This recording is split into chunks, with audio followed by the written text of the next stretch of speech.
ഫോട്ടോയിൽ കാണുന്ന ഋത്തിക് റോഷൻ എന്ന ഇരട്ടപ്പേരുള്ള പുളിഞ്ചിക്ക വാവുവിനെ കഴിഞ്ഞ ഒക്ടോബർ മാസം 15-ാം തീയതി മുതൽ കൊല്ലത്ത് നിന്നും കാണാതായി. പാലപ്പത്തിന്റെ നിറവും വെണ്ണക്കല്ലിൽ കടഞ്ഞെടുത്ത ശരീരവുമുള്ള ഈ വാവളന്താൻ മലയാളം, തമിഴ്, ഹിന്ദി, ഉറുദു, ഇംഗ്ലീഷ്, കന്നഡ, സയൻസ്, സാമൂഹ്യാടം എന്നീ ഭാഷകൾ ആരെങ്കിലും സംസാരിച്ചാൽ വായി പൊളന്നിരുന്ന് കേട്ടോണ്ടിരിക്കും. ഇയാളെ കുറിച്ച് എന്തെങ്കിലും വിവരം കിട്ടുന്നവർ അടുത്തുള്ള അണ്ടി ആഫീസിലോ PWD ആഫീസിലോ ഏൽപ്പിക്കേണ്ടതാണ്. കാരണം റോഡ് വർക്കിനുള്ള ടാറ് തീർന്നിരിക്കുകയാണ്.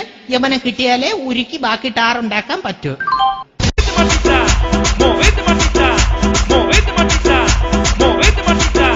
movete matita.